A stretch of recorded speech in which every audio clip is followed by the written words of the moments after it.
All right, guys, we're going to talk about the new Rippling app. This is what you guys are going to be using for clocking time. This is going to go into effect this Sunday, December 19th. So I need everyone to start using it. If for some reason you have a problem, ClockShark will still be active. So use ClockShark, but you got to communicate with me if you're doing that. Everyone should be on Rippling. You got to set up your own account, and you have to use your own username and password that you set. Your username is always going to be your personal email address, not your company email address, but then you set your password. So you're going to go to the app. When you first sign into the app, you're going to get this screen that says that you can't view the directory. That's because employees don't have access to the directory. This is just the opening screen. You're going to click on the apps at the bottom and go to time and attendance. This is going to work very similar to ClockShark. You're going to hit clock in. You're going to select a pay rate. Now, a word about pay rates. I told a large group of you guys that night pay was going to be automated at 7 p.m. I'm having trouble with that setting, so for now that is not working. So at 7 p.m. you got to switch over to your night rate. So for now I'm going to choose my regular rate. I'm going to select a job.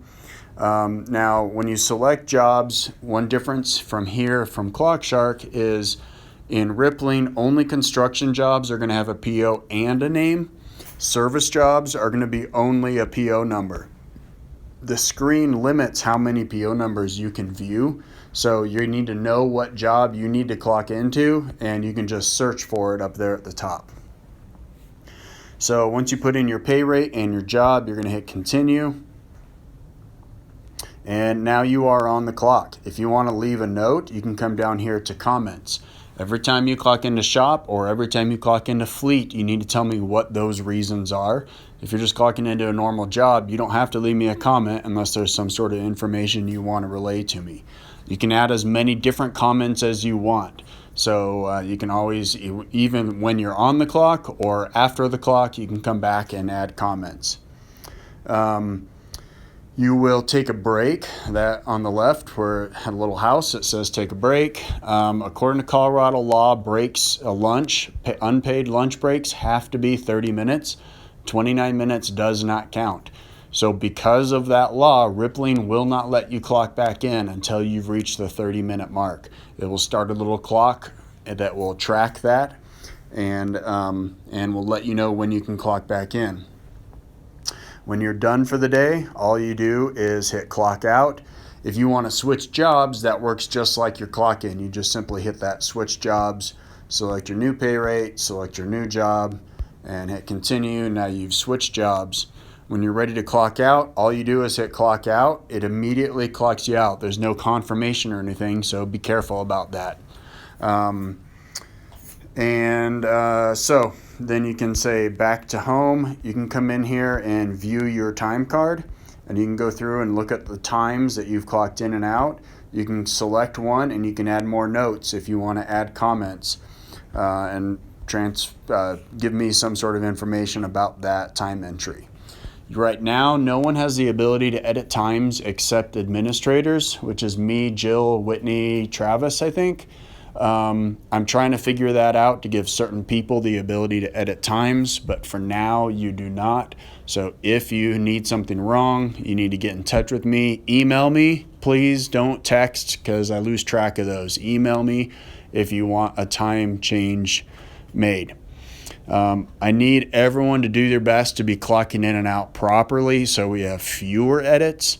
It just makes a much messier timesheet when you have a bunch of edits. So please make sure that you are clocking in and out, correct pay rates, correct jobs, all of that stuff. So back on your home screen, you can go to the top one, the payroll. This is where you're going to view your pay stubs. You can come and change your withholdings for taxes. All that kind of stuff will be available on this screen. You can request time off. Come to this tab, the time off tab, hit personal, request time off. Let me know what type of time off it is, vacation, sick pay, etc. Now this is just a request, and then we will confirm it, and it will show up on your time off screen that you have approved request. This screen will also show you how many vacation hours you have available and how much sick pay you have available. Right now I've not entered any of that into our settings, but that will be there before your first payroll. So you can always know how much vacation time you have available. All right, guys, I think that's about it. What I need from you is to do your best to get it right. There are going to be some growing pains. There are going to be some problems. There's going to be some mistakes. And I need you to do your best to do it right. I also need you to do your best to keep an eye on it, especially once we start using payroll through this, which is going to be January 7th. I need you guys to view your pay stubs, look for mistakes. I lose sleep at night thinking that I can make mistakes on someone's money, and I take that very seriously. I need you to keep an eye on it. Let me know if something is out of the ordinary and is wrong. I want to make it right as soon as I possibly can. So please keep an eye on that. Let me know, and I want to do my best for you guys. All right, let me know if you have any questions. Let me know how the app's working for you. If it is, it isn't. And if you have any problems, let me know. Keep me updated.